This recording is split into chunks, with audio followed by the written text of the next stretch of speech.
Hello friends, welcome to Vidya Sarvesu YouTube channel. मैं आशा करती हूँ कि आप सभी स्वस्थ होंगे। फ्रेंड्स, हम लोगों का जो एनसीईआरटी सीरीज स्टार्ट हुआ है उसमें हम लोग कौन सा सब्जेक्ट स्टार्ट किए हैं? साइंस। क्या स्टार्ट किए हैं फ्रेंड्स? साइंस, जिसमें हम लोगों का क्लास 6 से स्टार्ट हुआ है, जिसमें फर्स्ट चैप्टर हो चुका है और सेकेंड चैप्टर जो है क्लास 6 साइंस का वो चैप्टर बड़ा है, इसलिए वो 2 पार्ट में होगा। फर्स्ट पार्ट हो चुका है जिसमें आधा जो चैप्टर था उसका आधा हो चुका है और सेकेंड पार्ट फ्रेंड्स आज हम लोग पढ़ेंगे, जिसमें हमारे चैप्टर का नाम फ्रेंड्स क्या है? सेकेंड जो चैप्टर है उसका नाम क्या है फ्रेंड्स? भोजन के घटक। भोजन के घटक, इसको इंग्लिश में क्या बोलते हैं फ्रेंड्स? फूड। एक सेकेंड फ्रेंड, इसको साफ कर लेती हूँ। इंग्लिश में क्या बोलते हैं फ्रेंड्स? Food components. क्या बोलते हैं? Food components. फ्रेंड्स देखिए, मैं एक लैंग्वेज यहाँ पे लेके आऊँगी, लेकिन मैं दोनों बाइलिंगुअल में पढ़ाऊँगी, जिससे इंग्लिश और हिंदी दोनों वाले के लिए काम आए। और फ्रेंड, जो साइंस होता है ना, उसको आप ज़्यादा से ज़्यादा जो टर्म हमको इम्पोर्टेंट लगेगा, इसमें मैं बाइलिंगुअल पढ़ाऊँगी, इंग्लिश और हिंदी दोनों पढ़ाऊँगी। क्योंकि 2 स्लाइड इसमें नहीं आ सकता है और छोटा छोटा दिखेगा, तो या तो मैं इंग्लिश लाऊंगी और हिंदी इंग्लिश दोनों पढ़ाऊंगी, या फिर मैं हिंदी लाऊंगी, इंग्लिश हिंदी दोनों पढ़ाऊंगी इंग्लिश हिंदी दोनों। और फ्रेंड्स, जो बच्चे हिंदी वाले हैं वो एक बात का ध्यान रखें कि कुछ टर्म ऐसे एग्ज़ाम में आते हैं जो साइंस के या फिर अन्य सब्जेक्ट के इंग्लिश में ही हूबहू लिखे जाते हैं, कुछ इंग्लिश में ही लिखे जाते हैं। तो आप फ्रेंड्स इस पे इंग्लिश पे भी फोकस करेंगे, ठीक है फ्रेंड्स? ऐसा नहीं कि मतलब जो मैं इंग्लिश टर्म बोलूँगी उसको नहीं, हमको तो हिंदी ही पढ़ना है। नो फ्रेंड, मैं इंग्लिश हिंदी इसीलिए पढ़ रही हूँ कि जो ऐसा भी होता है कि कुछ ऐसे हिंदी वर्ड आ जाते हैं जो हमको नहीं समझ में आते हैं, तो इसलिए हिंदी और इंग्लिश दोनों हमको लेके चलना है, ठीक है फ्रेंड? जैसे आप बिहार पब्लिक सर्विस कमीशन में ले लीजिए, जो 70 बीपीएससी या 71 बीपीएससी या 69 बीपीएससी या उससे पहले क्वेश्चन आए, तो कुछ क्वेश्चन ऐसे हैं जो फ्रेंड सीधे क्या होते हैं, वो इंग्लिश में ही टर्म दे दिया जाता है, तो हम नहीं समझ पाते हैं। इसीलिए फ्रेंड्स हमको इंग्लिश एंड हिंदी दोनों पे फोकस करना है, ठीक है फ्रेंड्स? और हिंदी कुछ ऐसे वर्ड दे देते हैं जैसे हमको समझ में ही नहीं आता, लगता है हिंदी भी नहीं समझ में आता, इसलिए हम हिंदी और इंग्लिश दोनों पे फोकस करेंगे। कोई एक लैंग्वेज यहाँ पे रहेगा, लेकिन मैं पढ़ाऊँगी दोनों लैंग्वेज में, ठीक है फ्रेंड्स?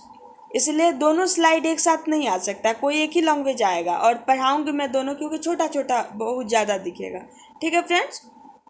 तो इंग्लिश हिंदी दोनों फोकस करना है।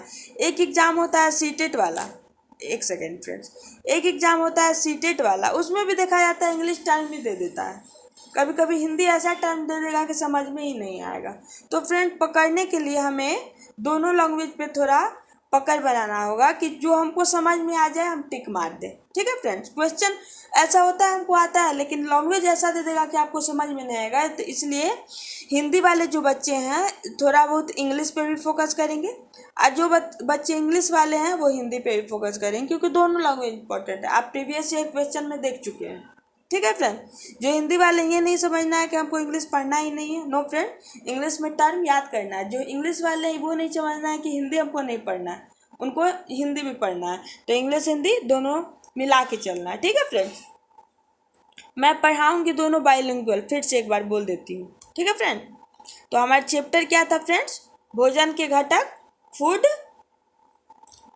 कंपोनेंट्स। क्या थे? फूड कंपोनेंट, भोजन के घटक, ठीक है फ्रेंड्स?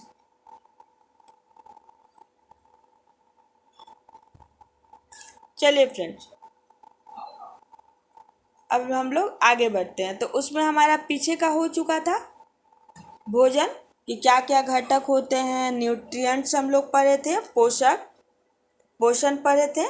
उसके बाद फ्रेंड्स हम लोग ये क्या पढ़े थे? और और हम न्यूट्रिएंट्स क्या क्या होते हैं, तो प्रोटीन हम लोग पढ़े थे, कार्बोहाइड्रेट पढ़े थे, फैट पढ़े थे यानी वसा पढ़े थे। इस क्या होता है फ्रेंड, न्यूट्रिएंट्स मतलब पोषण, प्रोटीन, कार्बोहाइड्रेट, फैट मतलब वसा, और क्या पढ़े थे फ्रेंड्स, फाइबर पढ़े थे। तो फ्रेंड्स ये सब हम पढ़ चुके हैं। तो जो फर्स्ट वीडियो नहीं देखे हैं इसका सेकेंड क्लास 6 का सेकेंड चैप्टर का फर्स्ट वीडियो वो अपलोडेड है, आप जाके एनसीईआरटी सीरीज नाम से प्लेलिस्ट होगा, आप उस पर जाके देख सकते हैं। और आप शुरू से पढ़ोगे तभी आपको समझ में आएगा। और जो बच्चे ये नहीं समझ पा रहे एनसीईआरटी का रोल क्या है, इसके लिए मैं वीडियो बना चुकी हूँ, वो जाके देख लें कि कैसे BPSC public service commission, UPSC, BPSC में जो मेंस में इससे होता है उसमें सीटेट, बीपीएससी ट्री4 सब में कैसे रोल होता है एनसीईआरटी का, वो आप जाके देख लें। इसका हूबहू एग्जाम्पल क्या है फ्रेंड, 71 बीपीएससी जिसमें बोला गया था चैप्टर क्वेश्चन क्या है friends, moderate to high level के क्वेश्चन थे, तो उसमें टफ थे, मॉडरेट टू टफ। तो उसमें भी आपका सारा क्वेश्चन साइंस के कहाँ से आए थे, एनसीईआरटी से ही। ठीक है फ्रेंड, तो आप एनसीईआरटी पे बहुत अच्छे से फोकस करोगे। चलिए फ्रेंड, हमारा आज क्या है, हमारा आज है संतुलित आहार। क्या है फ्रेंड्स, संतुलित आहार, बैलेंस्ड डाइट। क्या है फ्रेंड्स, बैलेंस्ड डाइट। जो बच्चे ये अभी नहीं समझ पा रहे हैं कि प्रोटीन क्या होता है और ये कार्बोहाइड्रेट क्या होता है, ये सब फर्स्ट वीडियो देख के ही ये वीडियो को देखेंगे। ठीक है फ्रेंड, जो नए बच्चे होंगे, और जो नए बच्चे होंगे वो चैनल को सब्सक्राइब करेंगे, वीडियो को लाइक करेंगे, और फ्रेंड्स कमेंट करके ज़रूर बताएंगे कि आपको इस वीडियो से क्या शिक्षा मिली। ठीक है फ्रेंड्स, हम इसी सोच के साथ पढ़ते हैं कि ऐसे लगन से पढ़ें कि हम जो एम है, कुछ भी इम्पॉसिबल नहीं होता है, जो एम है हम उसको पालें, इसी संकल्प के साथ पढ़ें। ठीक है, चलिए शुरू करते हैं। संतुलित आहार,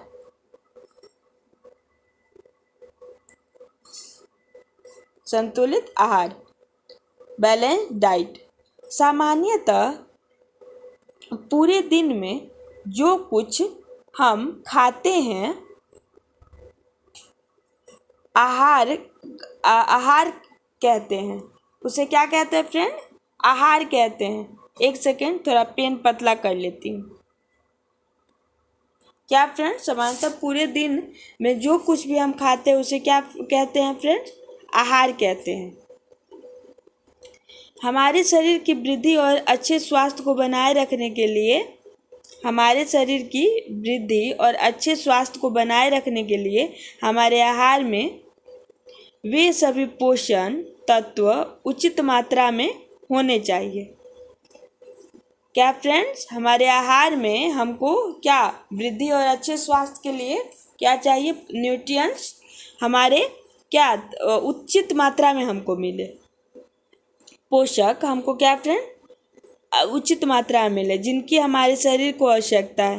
कोई भी पोषक तत्व न आवश्यकता से अधिक हो न ही कम, कोई भी ज़्यादा नहीं होना चाहिए पोषक तत्व न्यूट्रिएंट, ना ही कम होना चाहिए। हमारे आहार में पर्याप्त मात्रा में रुक्षांश यानी फ्रेंड फाइबर तथा जल भी होना चाहिए। इस प्रकार के आहार को क्या बोला जाता है, बैलेंस डाइट, संतुलित आहार। तो क्या इससे आप पैराग्राफ से आप बच्चे समझे कि सामान्यतः हमारे पूरे दिन में क्या होते हैं, हम कुछ ना कुछ तो खाते होंगे, दाल चावल रोटी। तो क्या इसमें हमको क्या, इससे क्या होता है, अगर हमारे शरीर में आहार कहते हैं उसको, तो हमारे शरीर में क्या, अगर वो बैलेंस मात्रा में रहे, न्यूट्रिएंट जितने रहते हैं वो बैलेंस मात्रा में रहते हैं, तो वो क्या होता है, हमारे शरीर का वृद्धि और विकास होता है, हम अच्छे स्वस्थ रहते हैं, हेल्दी रहते हैं, हमारे शरीर का ग्रोथ होता है। वही न ज़्यादा होना चाहिए न कम होना चाहिए, बैलेंस होना चाहिए। इसी को क्या बोलते हैं, बैलेंस डाइट।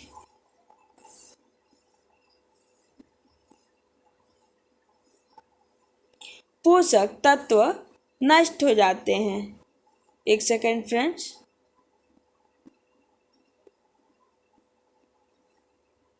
क्या आप सोचते हैं कि प्रत्येक आयु के लोग एक ही प्रकार के आहार खाते हैं? बच्चे, एक सेकेंड बच्चे, क्या आप सोचते हो कि प्रत्येक आयु के लोग एक ही प्रकार के आहार की आवश्यकता होती है? क्या आप यह सोचते हैं कि हमारा संतुलित आहार हमारे शारीरिक कार्य पर निर्भर करता है? एक सप्ताह की अवधि में आप जो भी खाते हैं उसका एक चार्ट तैयार कीजिए। ये सब इम्पोर्टेंट नहीं है बच्चों। अब हम क्या क्या खाते हैं? दाल, सब कोई पल्स दाल खाते होंगे, मूंगफली सारे लोग खाते होंगे, आलमंड, सोयाबीन सब कोई खाते होंगे, अंकुरित बीज, मूंग, चना सुबह सुबह कौन कौन खाते हैं कमेंट कीजिएगा। किर्वित भोजन, दक्षिण भारतीय भोजन जैसे इडली। अब इडली किसको पसंद है ये भी कमेंट कीजिएगा। ये सारे क्या हैं? हमारे पोषण हैं। क्या क्या है? अलग अलग प्रकार का। उचित प्रकार का भोजन करना ही पर्याप्त नहीं है, इसे उचित तरीके से पकाना भी चाहिए। अब पकाना भी क्या अच्छे तरीके से चाहिए। कितना पकाना चाहिए? कच्चा, मतलब जो चीज़ है उसको एक बैलेंस में पकाना चाहिए, ठीक है। अब एक पहेली है, पहेली और बुझो एनसीईआरटी का 2 कैरेक्टर है। तो पहेली क्या बोल रही है? यह जानने के लिए उत्सुक है क्या जंतुओं के भोजन में भी ये सभी अवयव होते हैं? क्या उन्हें भी संतुलित भोजन की आवश्यकता है? क्या आपके मन में एक क्वेश्चन आ रहा है कि जो जंतु होते हैं क्या उनको भी बैलेंस भोजन की जरूरी है? हाँ, चलिए देखते हैं। पोषक तत्व नष्ट ना हो, ये उतना इम्पोर्टेंट नहीं है बच्चों। इसमें एक चीज यहाँ पे इम्पोर्टेंट है कि हमको उतना ही भोजन पकाना चाहिए, हमको उतना ही भोजन पकाना चाहिए जिससे पोषक उसमें का न्यूट्रिएंट ना नष्ट हो, ठीक है। ओके बच्चों, हम लोग तो आजकल का जो चल रहा है तो उस ट्रेंड क्या चल रहा है कि हम लोग जितना पकाते हैं भोजन को उससे क्या होता है, अंदर का सारा विटामिन मिनरल्स मर जाते हैं, खत्म हो जाते हैं, नष्ट हो जाते हैं। हमको उतना भी नहीं पकाना है, ठीक है। छिलका उतार कर यदि सब्जियां और फलों को धोया जाता है तो यह संभव है कि उनके कुछ विटामिन नष्ट हो जाते हैं। अब बताओ, आप छिलका उतार के अगर किसी विटामिन का आप किसी भी फल का आप सॉरी फ्रेंड्स किसी भी फल या फिर किसी भी सब्जी का आप छिलका उतार के उसको धोते हो तो उसमें क्या होता है? उसमें का सारा विटामिन क्या होता है फ्रेंड? नष्ट हो जाता है। विटामिन क्या होता है? नष्ट हो जाता है। सब्जियां और फलों की त्वचा में कई महत्वपूर्ण विटामिन होते हैं। उनके जो फर्स्ट लेयर होता है उसमें बहुत सारे विटामिन और मिनरल्स होते हैं, खनिज लवण भी होते हैं, मिनरल्स। चावल और दालों को बार बार धोने से उनमें उपस्थित विटामिन और कुछ खनिज लवण अलग हो जाते हैं। अब चावल दाल को तो हम लोग बार बार धोते हैं, आजकल तो और धोते हैं, बाजार से खरीद के लाते हैं तो उससे क्या होता है? अलग हो जाते हैं सारे मिनरल्स, सारे विटामिन। हम जानते हैं कि पकाने से भोजन का स्वाद बढ़ जाता है, इसे पचाने में आसानी से, इसके साथ साथ पकाने में कुछ तत्वों की हानि भी हो जाती है। क्या होता है फ्रेंड्स? अब पचाने में आसानी होती है, पका हुआ भोजन पचाने में क्या होता है? आसानी होती है। इसके साथ साथ पकाने में कुछ पोषक तत्वों की हानि हो सकती है। यदि भोजन पकाने में अत्यधिक जल का उपयोग किया जाता है और बाद में उसे फेंक दिया जाता है तो कई लाभदायक प्रोटीन तथा खनिज लवण की हानि होती है।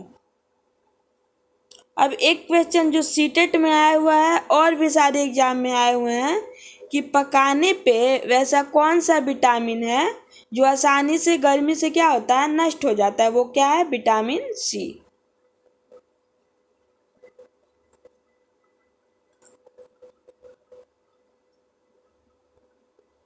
अब देखो फ्रेंड्स, बुझो ने सोचा कि जो कैरेक्टर है बुझो और पहेली उसी में की है कि सोचा कि हर समय वसा युक्त खाना ही सर्वोत्तम भोजन है। क्या हरदम फैट खाना ही सर्वोत्तम भोजन है? एक कटोरी कार्बोहाइड्रेट युक्त भोजन की अपेक्षा एक कटोरी वसा युक्त भोजन अधिक ऊर्जा देगा। अब फ्रेंड्स हम लोग ऊपर ही पढ़ चुके हैं कि हमको कार्बोहाइड्रेट से ज़्यादा ऊर्जा कहाँ मिलता है? वसा में मिलता है, यही बोल रहा है यहाँ पे। अतः क्या ऐसा नहीं होता? अतः उसने तली हुई चीज़ें, समोसा, पूरी, मलाई, रबड़ी, पेड़ा आदि प्रचुर वसा युक्त भोजन ही खाया, इसके अलावा कुछ नहीं खाया। बुझो अपने बोल रही है कि वो खा रही है। क्या आप सोचते हैं कि वह ठीक था? निसंदेह नहीं, क्योंकि क्या फ्रेंड्स हम लोग ऊपर ही पढ़े हैं कि वसा जल्दी नहीं पचता है, वसा जल्दी डाइजेस्ट नहीं होता है। इतना अधिक वसा युक्त भोजन खाना हमारे लिए बहुत हानिकारक हो सकता है। हमारे भोजन में वसा की मात्रा अत्यधिक मोटापे का कारण है। वो ज़्यादा फैट, नाम ही है फैट, वसा का फैट नाम है, तो ज़्यादा मोटापे का कारण हो सकता है। अब हम देखेंगे क्या फ्रेंड? अभाज्य जन्य रोग। अब डिजीज क्या क्या होते हैं ये अब हम देखेंगे, किस विटामिन की कमी से। एक व्यक्ति खाने के लिए पर्याप्त भोजन पा रहा है, लेकिन कभी कभी उसके भोजन में किसी विशेष पोषक की कमी हो जाती है। यदि यह कमी लंबी अवधि तक रहती है तो वह व्यक्ति उसके अभाव से ग्रसित हो जाता है। क्या फ्रेंड्स? अगर कोई व्यक्ति पर्याप्त भोजन ले रहा है, लेकिन कभी कभी उसके भोजन में किसी विशेष पोषक तत्वों की कमी हो गई, प्रोटीन, क्या विटामिन, मिनरल, तो उसमें क्या होगा? उसमें अभाव हो जाता है। अभाव से उस चीज न्यूट्रिएंट्स के अभाव ग्रसित हो जाता है। एक या लैक ऑफ क्या अलग अलग विटामिन का एक या अधिक पोषक तत्व अभाव हमारे शरीर में रोग या विकृतियां उत्पन्न कर सकता है। वे रोग जो लंबी अवधि तक पोषकों के अभाव के कारण होते हैं उन्हें क्या बोलते हैं फ्रेंड्स? अभाज्यजन्य रोग बोलते हैं। तो हम क्या समझे इस पैराग्राफ से कि हमारे शरीर में अगर विटामिन वगैरह का कमी हो जाएगा लंबे समय तक तो वो रोग क्या हो जाएगा? अभावजन्य रोग उसको बोलेंगे। अगर लंबे समय से किसी विटामिन की कमी हमारे बॉडी में हो रही है तो किसी भी पोषक न्यूट्रिएंट्स, उसमें विटामिन, मिनरल कुछ भी आ सकता है। यदि कोई व्यक्ति अपने भोजन में पर्याप्त प्रोटीन नहीं ले रहा है, पर्याप्त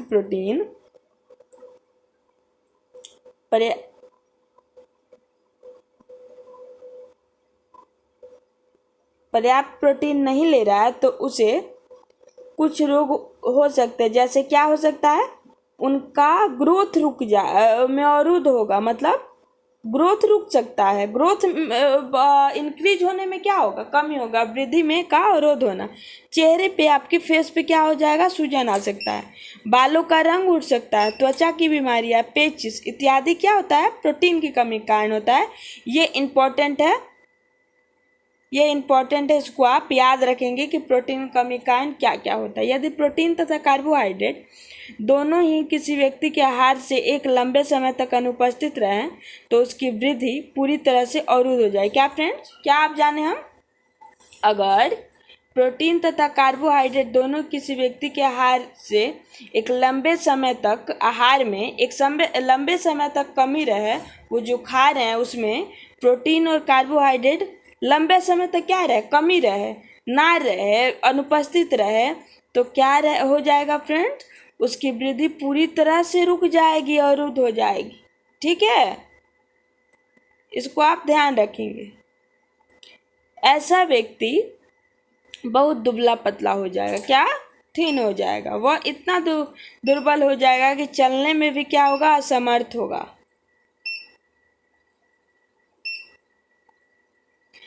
विभिन्न विटामिन और खनिज लवणों के अभाव से विभिन्न रोग अथवा विकृतियां हो सकती हैं। इनमें से कुछ सारणी 2.3 में दिए गए हैं। सभी अभाव जन्य रोग की रोकथाम संतुलित आहार लेने से की जा सकती है। सॉरी फ्रेंड्स, जो सभी अभाव जन्य रोग होते हैं उनकी रोकथाम कैसे कर सकते हैं? बैलेंस डाइट से। हमारे डाइट में, अब बैलेंस डाइट का मतलब क्या हुआ?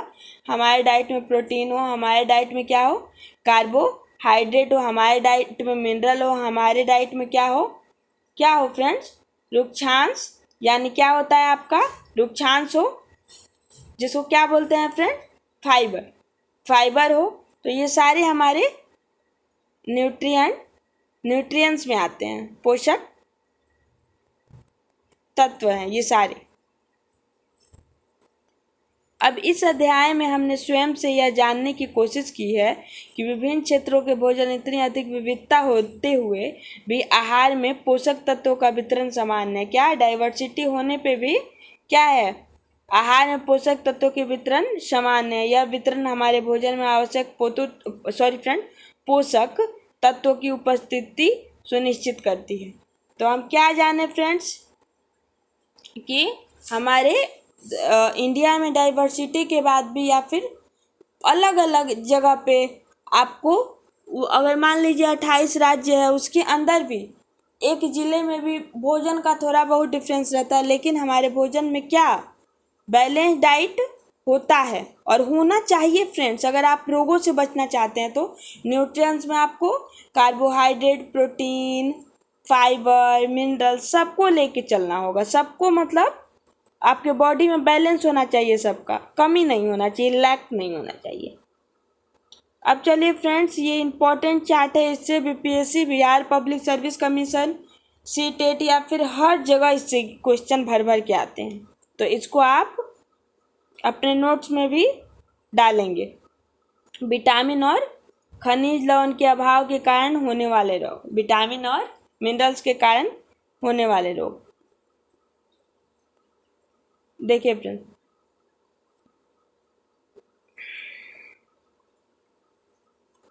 विटामिन, खनिज, अभावजन्य रोग या विकार बोल सकते हैं, लैक, अलक्षण।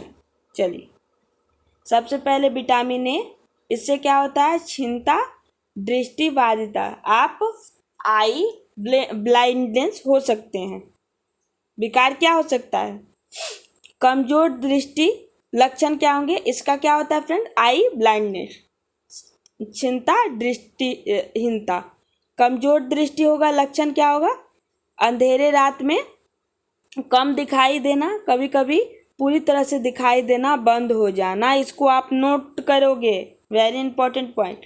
अब विटामिन B1, इस क्या होता है फ्रेंड? रोग क्या होता है? बेरी। इसमें क्या होता है? दुर्बल पेशियां और काम करने की ऊर्जा में कमी होता है, एनर्जी बॉडी में नहीं रहता है, और हमारी मसल्स क्या होते हैं? कमजोर होते हैं, वीक होते हैं। विटामिन सी से क्या होता है फ्रेंड्स?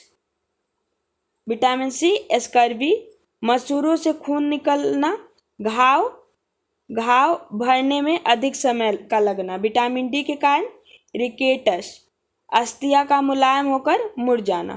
कैल्शियम, अस्थिया और दंत तक्ष, यानी कमजोर अस्थिया, दक्ष मतलब आपके दांत क्या होगा? में अस्थिया और दांत में प्रॉब्लम होगा। आयोडीन यानी घेगा, जिसको गोइटर भी बोलते हैं। गर्दन की ग्रंथि का फूल जाना, बच्चों में मानसिक विकलांगता, जिसको घेघा रोग बोलते हैं हम लोग। लोह, इससे क्या होता है? आयरन, अरक्ता, इसमें क्या होता है? बॉडी में कमजोरी होती है, कमजोरी हमको दिखती है। अब यहाँ पे एक पॉइंट दिया हुआ है, जो हम लोग क्या क्या पढ़े हैं। संतुलित आहार, हम लोग, एक सेकेंड फ्रेंड्स, हम लोग संतुलित आहार, बैलेंस डाइट पढ़ लिए। तो संतुलित आहार में क्या होना चाहिए फ्रेंड? और बैलेंस डाइट, न्यूट्रिएंट्स पूरा हमारे बॉडी में, ना कम ना ज़्यादा। प्रचुर मात्रा में प्रोटीन, कार्बन, मिनरल्स, फाइबर, सारे क्या होना चाहिए? प्रचुर मात्रा में होना चाहिए, ना ज़्यादा होना चाहिए ना कम होना चाहिए। बेरी रोग हम लोग जाने, विटामिन सी के, सॉरी फ्रेंड, विटामिन B1 की कमी के कारण होता है बेरी रोग। कार्बोहाइड्रेट हम लोग पढ़ें, किसमें प्रचुर मात्रा में मिलता है? चावल में। एनर्जी पढ़ें, वसा पर है। सबसे ज़्यादा ऊर्जा दोनों में किस में मिलता है? कार्बोहाइड्रेट और फैट। वसा में सबसे ज़्यादा वसा मिलता है, लेकिन पचता कौन है जल्दी? कार्बोहाइड्रेट। उसके बाद मिनरल्स खनिज पर हैं। उसके बाद फ्रेंड्स पोषक, प्रोटीन, रुक्षांश, फाइबर, स्कर्वी, मंड, स्टार्च, विटामिन। तो हम ये सारे पॉइंट पढ़ चुके हैं, ठीक है। Minerals, nutrients, protein, fibre, scurvy, starch, vitamin, ठीक है। तो ये चैप्टर हमारा क्या होता है फ्रेंड्स? यहीं खत्म होता है। ये वही उसी का सारांश दिया हुआ है फ्रेंड्स। हमारे भोजन के मुख्य पोषक तत्व जो हम ऊपर पढ़े हैं, कार्बोहाइड्रेट, प्रोटीन, वसा, विटामिन, खनिज लवण। इनके अतिरिक्त भोजन में आहारी रेशे यानी फाइबर तथा जल होते हैं। कार्बोहाइड्रेट तथा वसा हमारे शरीर को मुख्य रूप से क्या देते हैं? एनर्जी, ऊर्जा देते हैं। प्रोटीन और खनिज लवण की आवश्यकता हमारे शरीर की वृद्धि तथा अनुरक्षण के लिए होती है। विटामिन हमारे शरीर को रोगों से रक्षा करने में सहायता करता है। संतुलित आहार में हमारे शरीर के लिए आवश्यक सभी पोषक तत्व तथा पर्याप्त रुक्षांश और जल उचित मात्रा में उपस्थित रहते हैं। हमारे आहार में लंबी अवधि तक एक अथवा अधिक पोषक तत्वों की न्यूनता से विशिष्ट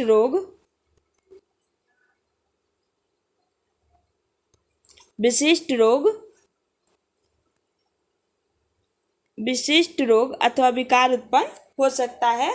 तो हम लोग एक एक लाइन पढ़े जो इम्पोर्टेंट था। हम आपको इसमें बता चुके हैं, अंदर चैप्टर नहीं बताया, जो इम्पोर्टेंट नहीं है उसको छोड़ चुके हैं। लेकिन हमको एनसीईआरटी क्या करना है? एक एक लाइन पढ़ना है। इसीलिए हम आपको एक एक लाइन क्यों पढ़ाते हैं फ्रेंड? कि ये हमारे सिर्फ और सिर्फ प्रीलिम्स, मान लीजिए बिहार पब्लिक सर्विस कमीशन के प्रीलिम्स में ना काम करे ही करे, मेंस में भी काम करे इससे में। और सीटेट में तो लाइन से ही क्वेश्चन, एक एक लाइन से ही क्वेश्चन आता है। उसके बाद आपका बीपीएससी ट्री 4 में आता है। तो फ्रेंड्स इसीलिए एक एक लाइन इंपॉर्टेंट है, कहीं से क्वेश्चन पूछे। आप 71 देख लिए होंगे कि ज़्यादा कॉन्सेप्ट पूछा हुआ है, अंदर से पूछा हुआ है एनसीईआरटी के। तो कुछ भी पूछे, कितना भी हार्ड पूछे, हम बना ले जाएंगे।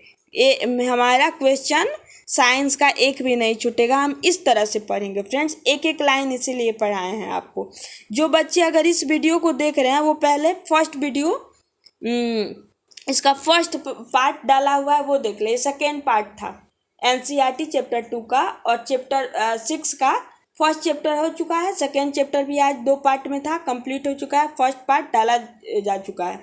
आप एनसीईआरटी सीरीज नाम से प्लेलिस्ट में आप जाइएगा, वहाँ पे आपको मिल जाएगा। इस तरह हमारा ये चैप्टर पूरे अच्छे से क्या होता है फ्रेंड? कंप्लीट होता है। उसके बाद मॉडर्न हिस्ट्री का आप लोग कहने पर सीरीज चल रहा है, उसका भी प्लेलिस्ट बना हुआ है, एक वीडियो अपलोडेड है, उसको जाके देख सकते हैं आप लोग, मॉडर्न हिस्ट्री। उसके बाद बिहार स्पेशल का भी प्लेलिस्ट बना है, उसको भी जाके देख सकते हैं। ठीक है फ्रेंड्स।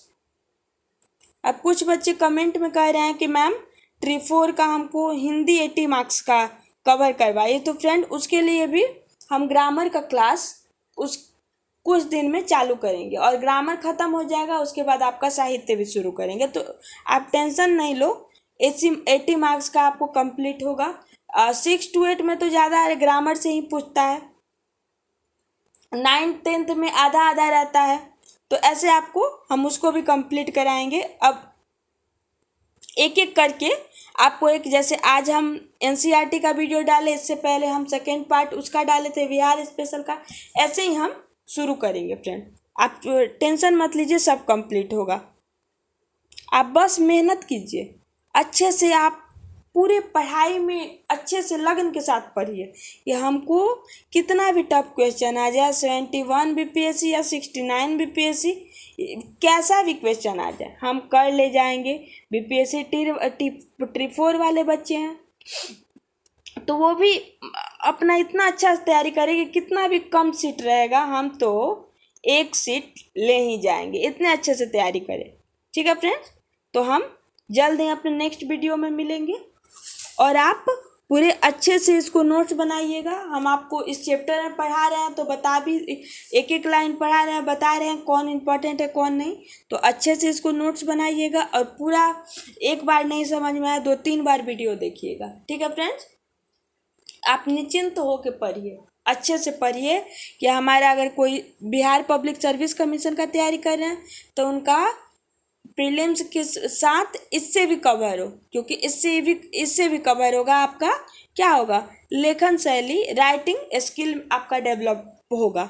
उसके बाद ट्री 4 वाले भी अच्छे से पढ़े। कोई भी एग्जाम आप दे रहे हो तो एनसीईआरटी का रूल है ही, वो यूपीएससी का ही एग्जाम क्यों ना हो। तो आप यूपीएससी में तो ज्योग्राफी और साइंस से डायरेक्ट क्वेश्चन आते हैं, बीपीएससी में भी ज्योग्राफी साइंस से डायरेक्ट क्वेश्चन आते हैं। तो आप कोई भी एग्जाम हो, एनसीईआरटी तो इम्पॉर्टेंट है फ्रेंड, इसलिए आप मन लगा के पढ़िए, ठीक है फ्रेंड। अगर आपको चैनल पे नए हैं तो चैनल को सब्सक्राइब कीजिए फ्रेंड्स, चैनल को क्या कीजिए फ्रेंड, सब्सक्राइब कीजिए, सब्सक्राइब कीजिए। वीडियो पसंद आए तो वीडियो को लाइक कीजिए और कमेंट करके ज़रूर बताएं कि आपको इस वीडियो से क्या शिक्षा मिले। और भी बच्चे जो बोलते हैं मॉडर्न हिस्ट्री का और आगे वीडियो लाइए बिहार स्पेशल, ये तो हम पिछला बिहार स्पेशल का डाले ही हैं। और भी अगर कोई सीरीज आप शुरू करवाना चाहते हैं तो आप कमेंट में ज़रूर बताइए, और क्लास कैसा लगा ये ज़रूर से ज़रूर हमको कमेंट में बताइएगा, ठीक है फ्रेंड। आज के लिए इतना ही। गुड नाइट, राधे राधे, जय श्रीमन नारायण फ्रेंड्स।